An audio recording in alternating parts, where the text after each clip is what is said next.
저희가 이 수요일에는 이 에스라 말씀을 함께 나누고 있습니다.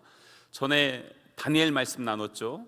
그리고 에스라 말씀을 함께 나누게 되는데, 오늘 이 말씀은 바로 다니엘이 살아있을 때, 그때 이스라엘 백성들이 바벨론이 멸망하고 그 다음에 바사, 페르시아죠, 지금의 이란 이쪽이 이제는 정권을 잡게 되면서 이스라엘 백성들을 이제 다시 너희들 본토 예루살렘으로 돌아가라 라고 명령을 내려주어서, 그래서 돌아오게 되어서 돌아온 백성들이 어떤 삶을 살았는지를 기록한 말씀이 바로 이 에스라 말씀입니다.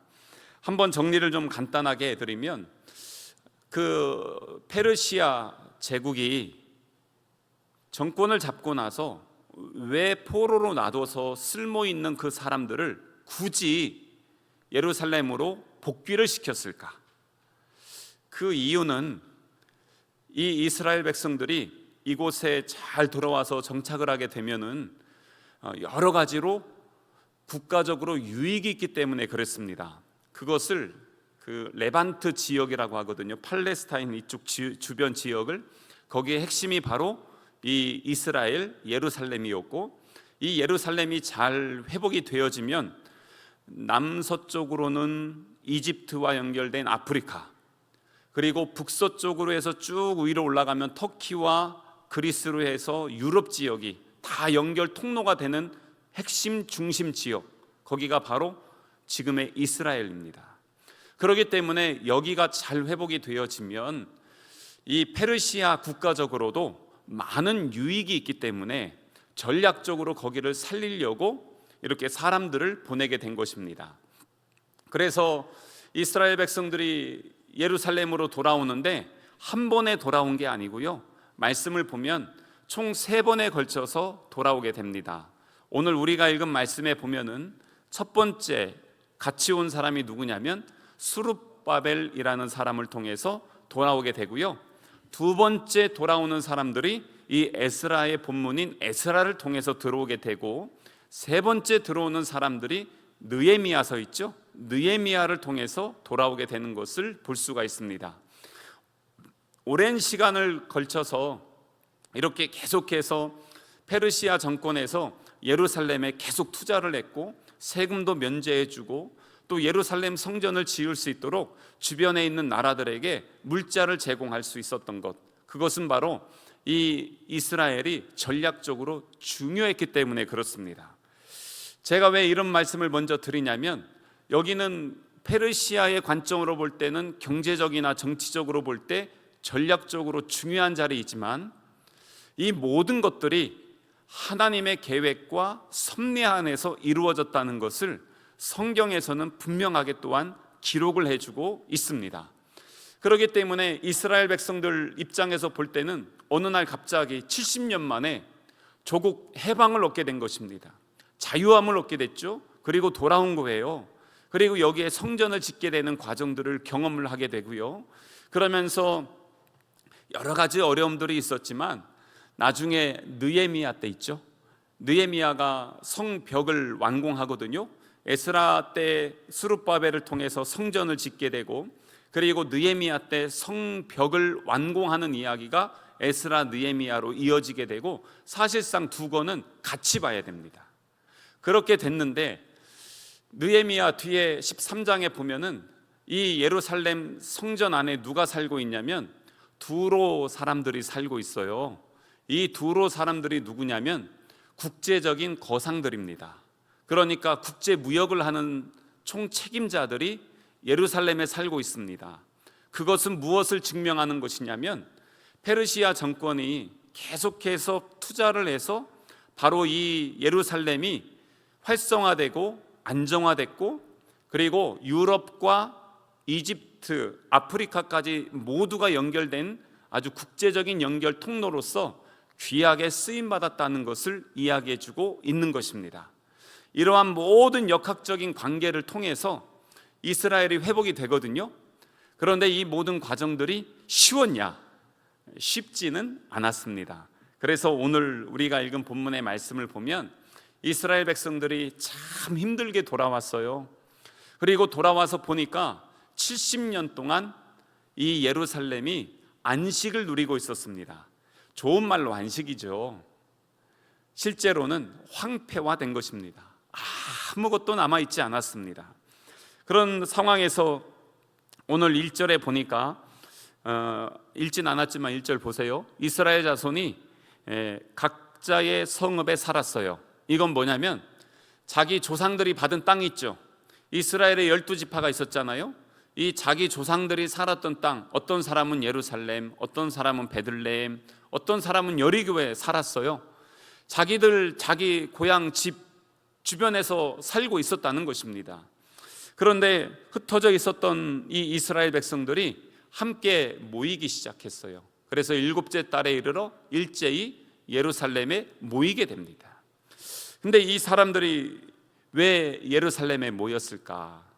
예루살렘은 하나님의 성전이 있던 곳입니다. 완전히 무너졌죠.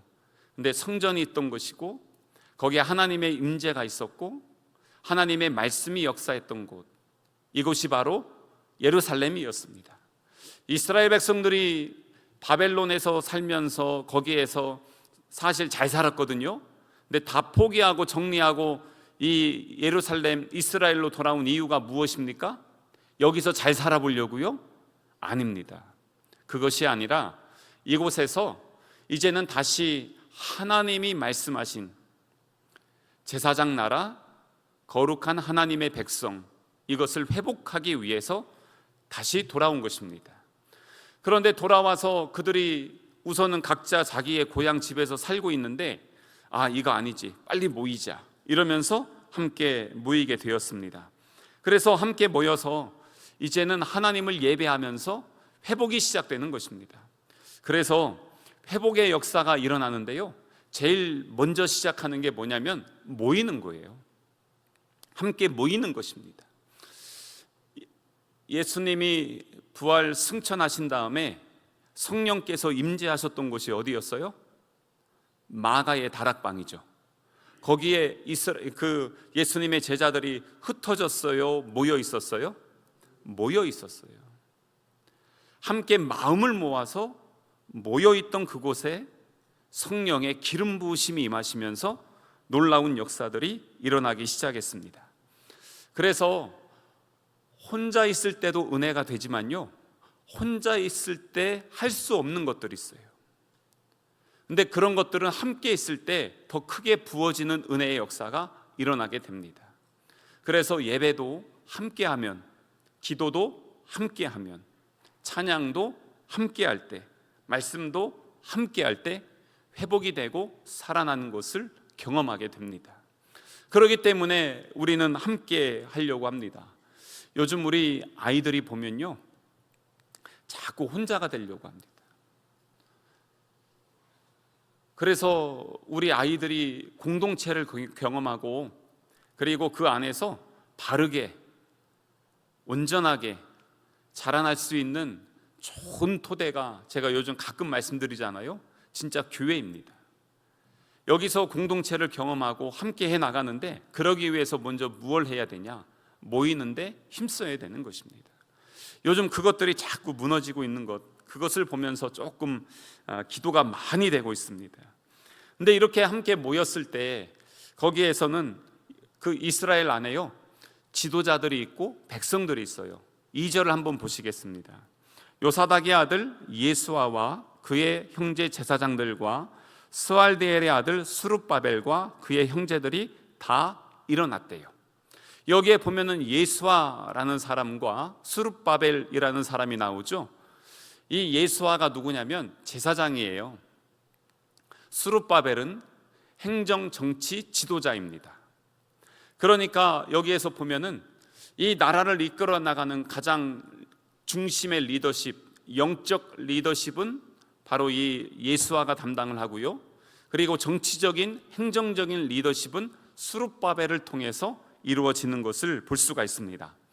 하나님의 역사는요, 한 사람 혼자를 통해서 이루어지는 것이 아니라 함께 이루어지는 걸 보게 됩니다. 지난 오후 예배 때 제가 모세가 혼자 있었던 것 같지만 모세가 기도할 때 옆에 누가 있었어요?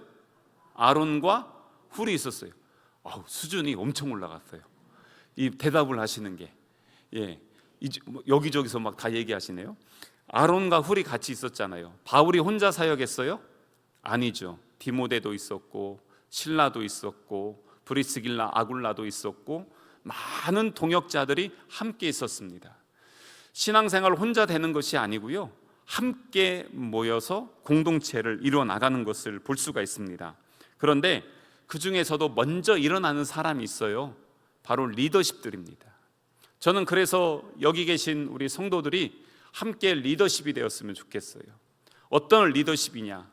하나님의 나라 회복을 위해서 먼저 일어나는 것입니다. 근데 먼저 일어나는 사람이 자기 잘났다고 일어나겠어요?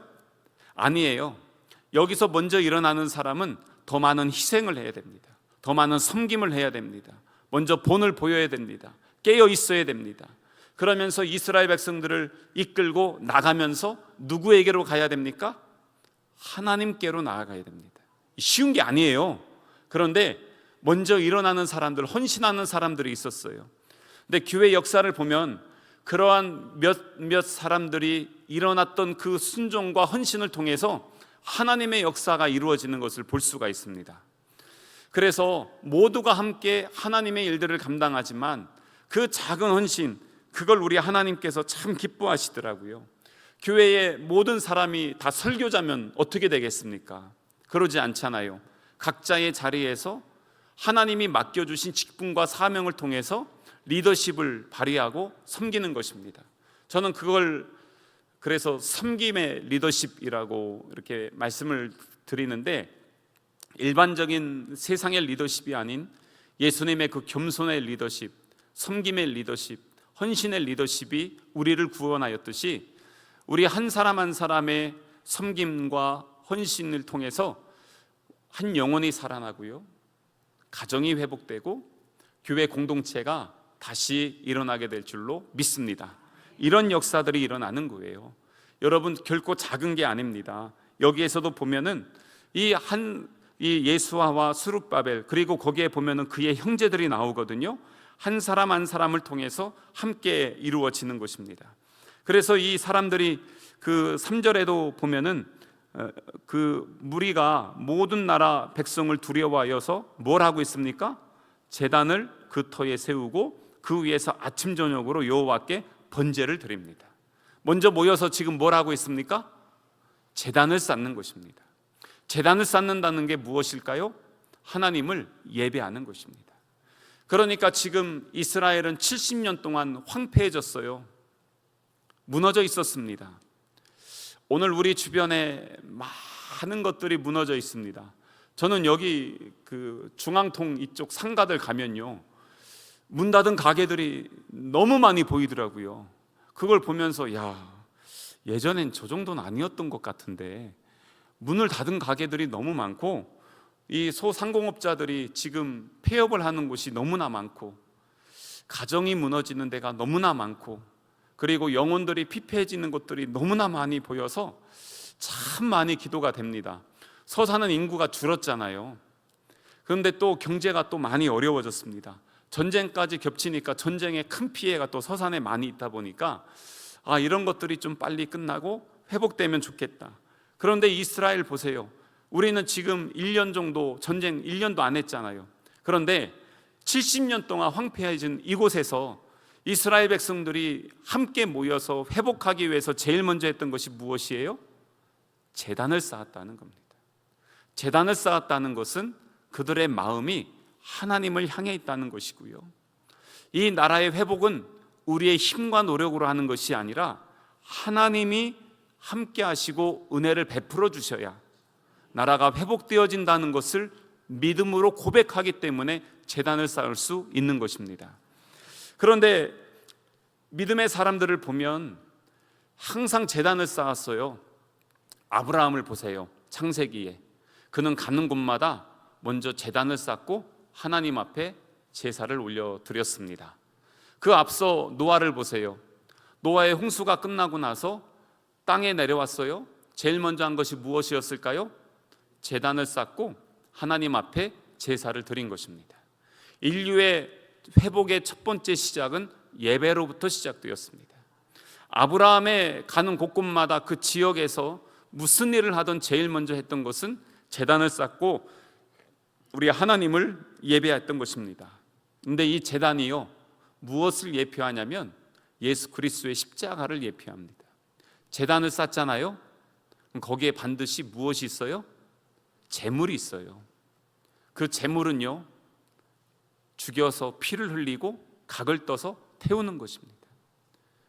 그것이 지금 누구를 상징하고 보여주는 것이에요? 예수님을 보여주는 것이에요. 그래서 이 믿음의 사람들은 항상 제단을 쌓으면서 하나님을 온전히 바라보고 신뢰했던 것입니다. 그러니까 하루를 시작할 때 우리는 무엇으로 시작해야 돼요? 말씀과 기도로, 예배로 시작하는 것입니다. 그래야 내 영혼이 사는 것이죠. 아침에 주시는 말씀을 항상 우리가 읽고 묵상하고 하루 시작하는 것입니다.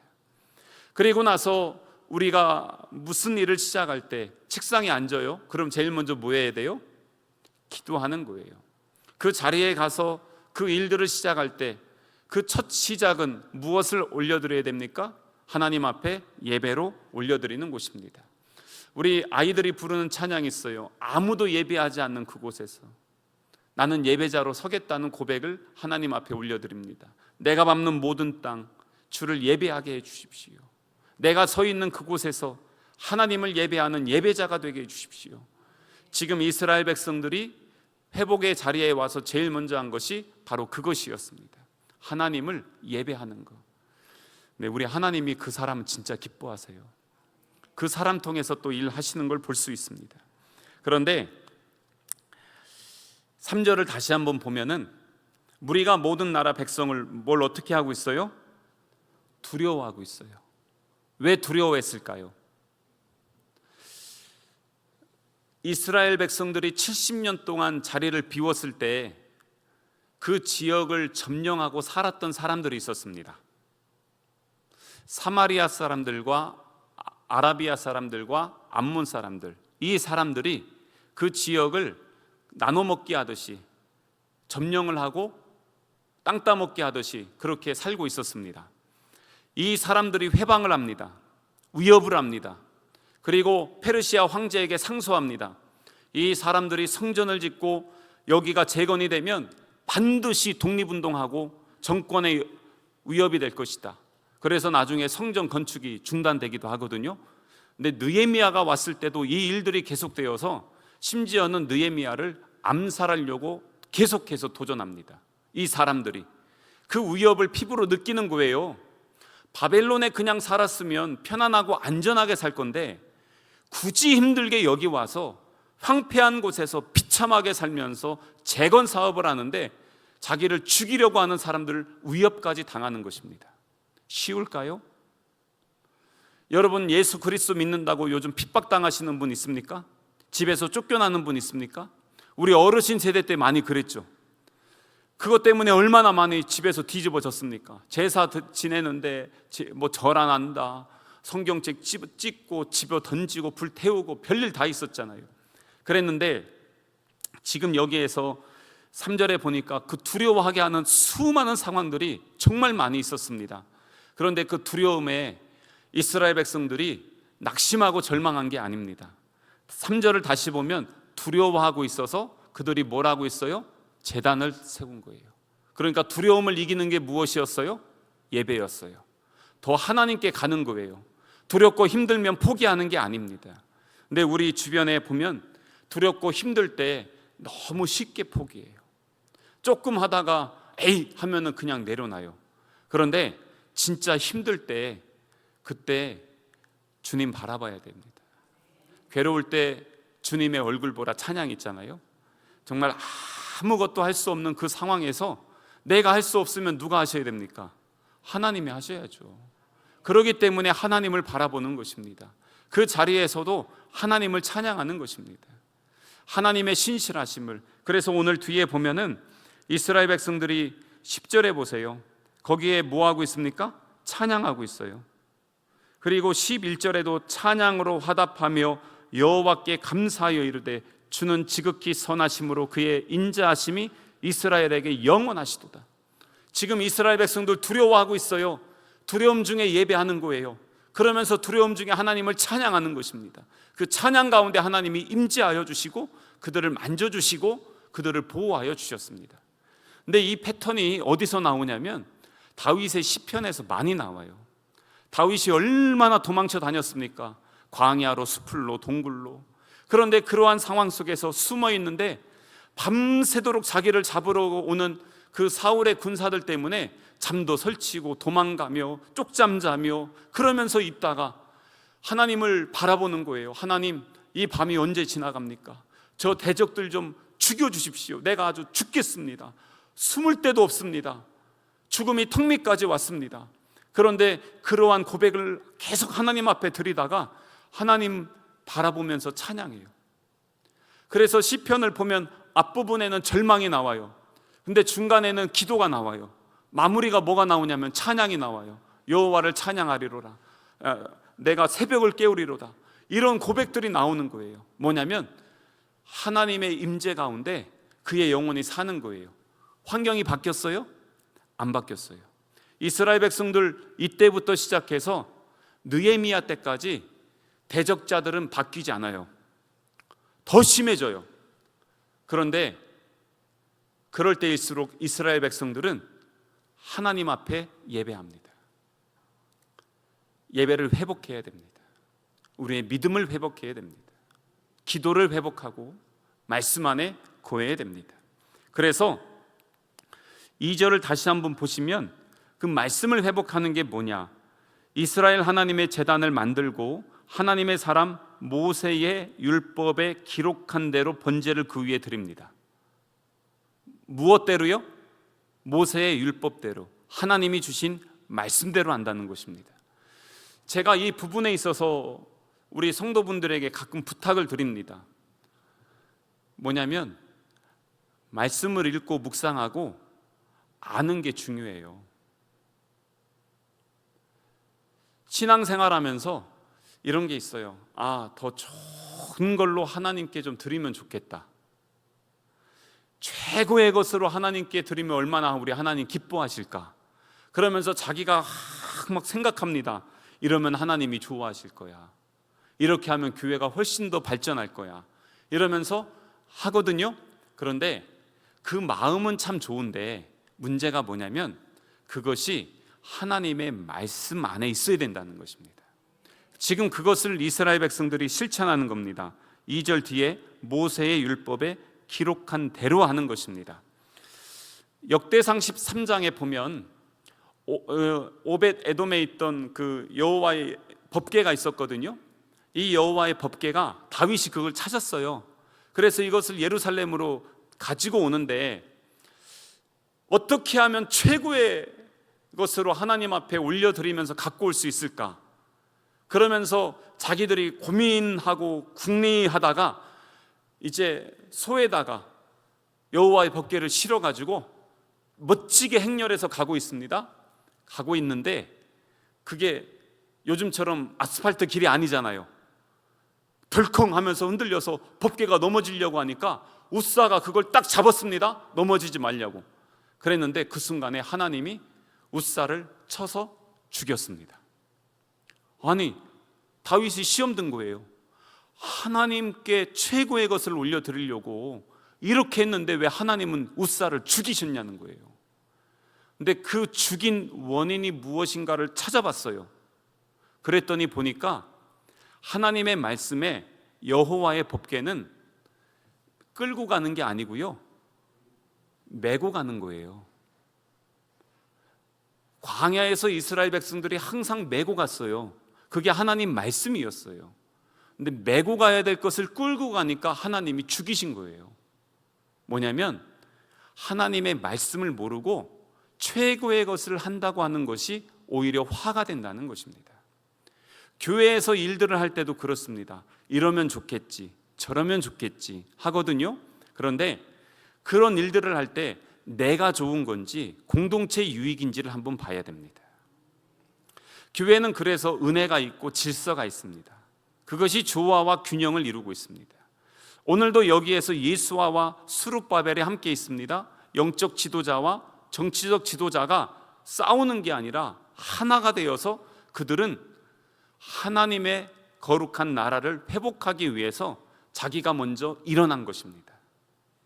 그러면서 그들이 이 일들을 할 때 하나님의 말씀대로 순종하며 가는 것입니다. 이것이 참 중요합니다. 그래서 이러한 상황 속에서 말씀이 그 안에 녹아들기 시작하면 그 공동체가 겉으로 볼 때는 세련되지 않아요. 사실 그래요. 저는 재미가 없어요. 사람이 원래 그래요. 그런데 이게 하나님께서 이 말씀을 그냥 제가 이렇게 묵상하는데 말씀에 기록한 대로만 전해도 되는데 요즘은 뭘 더 좋아하냐면 그 장경동 목사님 같은 분 있잖아요. 한때는 그분이 제가 섬겼던 교회에 오셔서 부흥회를 하는데 너무 많이 사람이 와가지고요, 여기 가운데다가 의자를 하나씩 다 놨어요. 그래 놓고 막 가득가득했습니다. 근데 그분이 오셔서 자랑을 그렇게 하시는 거예요. 뭘 하시냐면 제가 백령도에 가면 백령도 주민의 90%가 교회를 옵니다. 왜 오냐고 물어봤더니 TV에 나오는 연예인이 우리 동네에 왔다고, 동네 사람들이 다 나를 보러 왔다고 막 이러면서 자랑을 막 엄청나게 하는 거예요. 그런데 그거보다 진짜 더 중요한 게 있어요. 그게 뭐냐면 말씀을 모르면, 말씀 안에 있지 않으면 뿌리가 흔들려요. 넘어져요. 진짜 중요해요. 공동체는 그렇게 세워져요. 세련되지 않아도 괜찮아요. 사실 조금 투박해도 괜찮아요. 그런데 말씀에서 벗어나면 안 돼요. 그러면 진짜 공동체가 무너질 수밖에 없습니다. 그래서 이렇게 이스라엘 백성들은 그것을 위해서 함께 하고요. 4절을 보세요. 그래서 또 보세요. 기록된 규례대로 초막절을 지킵니다. 뭡니까? 말씀대로 살려고 다짐하고 실천하는 것입니다. 초막절을 지킨다는 것은 절기를 지키는 것이거든요. 이스라엘 백성들 절기 잘 지켰을까요? 안 지켰을까요? 안 지켰었어요. 제가 전에 말씀드릴 때 70년 망한 그 기간이, 이스라엘 백성들이 안식년을 지키지 않은 기간이 70년이라고 말씀드렸죠. 예레미야는 그것을 알았고 나라는 70년 동안 망할 것이다라고 했죠. 다니엘이 그 70년을 보고 70년 이후로 준비했죠. 70년 동안 안식년을 안 지켰다는 것은 절기도 안 지켰다는 거예요. 그런데 이제 이스라엘 백성들은 바벨론에서 자기들의 역사를 되돌아보면서 우리가 잘못했구나, 말씀을 다시 정리했죠. 그때 쓴 책이 역대 상하 말씀이라고 드렸죠. 그것을 가지고 와서 하나님의 율법 말씀을 다시 연구하고 우리가 그러면 하나님이 기뻐하시는 나라가 되기 위해서 뭘 해야 되냐? 먼저 제단을 쌓고 그리고 절기를 지키는 것입니다. 그래서 이 4절에 기록된 규례대로 초막절을 지키는 것입니다. 그러면서 초막절을 지키는데 어떻게 하냐? 여기 말씀에 보면요, 하나하나를 다 지킵니다. 그래서 4절 보면요, 이렇게 하고 매일 나오죠. 4절에 뒤에 매일 정수대로 날마다 드리는 겁니다. 절기를 회복하는데 예배 감동이 한 번으로 되는 게 아니에요. 이게 절기는 기간이 있어요. 그 기간을 정확하게 지켜요. 방법을 정확하게 지켜요. 그게 쉽지 않아요. 힘들어요. 근데 하는 거예요. 왜냐고요? 하나님이 그렇게 말씀하셨으니까 하는 겁니다. 그러면서 이스라엘은 회복되어 가는 것입니다. 그렇게 하면서 이스라엘 백성들이 시작을 하는데요, 6절 7절을 보세요. 6절에 보시면 일곱째 달 초하루부터 비로소 여호와께 번제를 드렸으나 그때의 여호와의 성전 지대는 미처 놓지 못한지라. 뭐냐면 성전 기초도 안 놨는데 먼저 제단 쌓고 예배했다는 겁니다. 제가 이 말씀을 묵상하는데 딱 좋은 예가 우리 선교지들입니다. 우리 선교지 가면은 교회 없거든요. 처음에 가면 교회는 없는데 뭐만 있냐면 우선은 자기들 땅은 확보해 놓고 성도들은 5, 60명 있어요. 그리고 예배 드려요. 그럼 거기는 교회가 아닌가요? 거기도 교회입니다. 예수 그리스도의 이름으로 모여서 함께 예배하는 그 자리가 교회잖아요. 그러니까 거기는 교회예요. 뭐만 없어요? 건물만 없어요.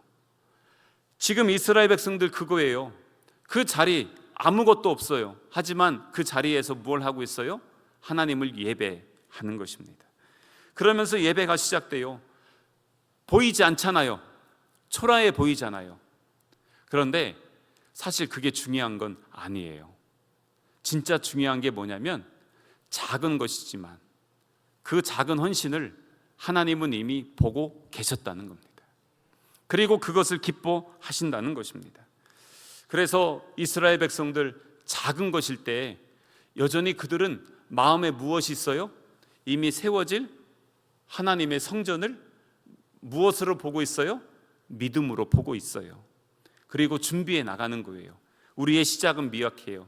하지만 하나님은 창대하게 하실 것을 믿는 것입니다. 그렇기 때문에 시작하는 그 순간부터 하나님을 예배하고 찬양하며 믿음으로 나아가는 것입니다. 근데 가끔 그러신 분이 있어요. 이렇게 믿음으로 갖고 기도하고 하나님 앞에 헌신하며 갔으면 하나님이 다 열어줘야 되는 거 아닙니까? 그러지 않습니다. 저도 좀 진짜 그랬으면 좋겠어요. 그럼 우리 성도들 다 어려움 없을 거 아니에요. 근데 그러지 않아요. 앞으로도 우리가 이 말씀을 보면 어려움이 엄청 많아요. 그런데 그 어려움 과정들을 통해서 하나님은 이스라엘 백성들을 또 다른 하나님의 말씀으로, 하나님의 마음으로, 하나님의 뜻으로 훈련시키는 것을 볼 수가 있습니다. 그게 또 하나님의 일하심이더라고요. 그래서 때론 힘들어도 포기하지 마세요. 오늘 완전히 황무한 이곳에서 제단 하나 쌓듯 우리의 예배를 하나님 앞에 올려드린다면 우리 하나님은 그 작은 것을 통해서 기뻐하실 줄 믿습니다. 뒤에 이제 보면요, 그렇게 하고 나서 12절 한번 보시겠어요?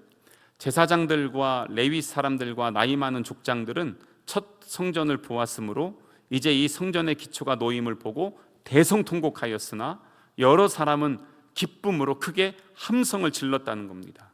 뭐냐면 회복의 현장에는 눈물도 있고 기쁨도 있다는 거예요. 이들이 왜 울었을까요? 아까 여기 있는 말씀 보니까 과거에 솔로몬 성전을 본 사람들이 있었어요. 나이가 그러면 최소 70 이상이죠. 근데 이 사람들이 예루살렘을 회복하기 위해서 다시 돌아온 것입니다. 근데 와서 보니까 완전 무너졌죠. 기초를 놓기 시작하면서 그들이 하나님을 예배하다가 하나님이 감동을 주시면서 막 우는 거예요. 과거에 그 화려했던 성전이 하나도 남지 않은 그것을 보면서 눈물을 흘리고, 그러면서 이 황폐한 땅을 위해서 중보하는 마음으로 눈물을 흘리는 것입니다. 그러면서 또한 새 시작, 새 소망을 주신 우리 하나님께 감사하면서 감동의 눈물을 흘려드리는 겁니다. 그런데 그것을 보지 못한 젊은 사람들 있잖아요. 과거에 그냥 이야기만 들었던 솔로몬 성전 이랬대 했던 이 사람들은 이제 새롭게 시작하니까 기대와 소망이 있어서 기뻐한 거예요. 이것들이 함께 섞여 있는 거예요. 그래서 회복의 자리에서는요, 눈물도 있고 기쁨도 있어요. 여러분 그 예수님을 처음 만났을 때 한번 떠올려 보세요.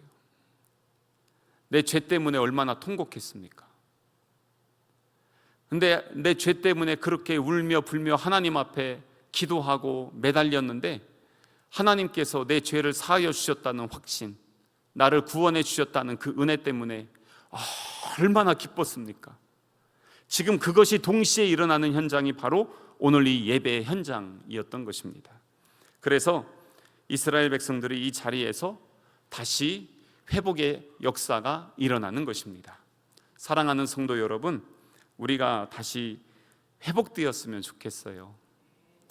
주님을 처음 만났던 그 은혜의 자리, 근데 무너졌던 내 삶의 자리가 있다면, 신앙의 자리, 말씀의 자리, 기도의 자리가 있었다면 이스라엘 백성들이 오늘 이 자리에서 다시 회복을 꿈꾸면서 눈물로 제단을 하나하나 쌓아 나갔던 것처럼 우리가 기도를 쌓고 말씀을 쌓고 헌신을 쌓고 순종을 쌓고 사랑을 쌓고 섬김을 쌓으면서 그 제단이 하나하나 세워졌을 때 그 안에서 우리 하나님께서 우리를 회복하여 주시고 또 놀라운 은혜로 역사하여 주실 줄로 믿습니다. 그래서 우리 성남교회 주의 자녀들의 귀한 가정마다 또 모든 우리의 교회 목장마다 또 공동체마다 하나님의 회복이, 하나님의 은혜가 함께 하여 주시기를 주님의 이름으로 축복합니다.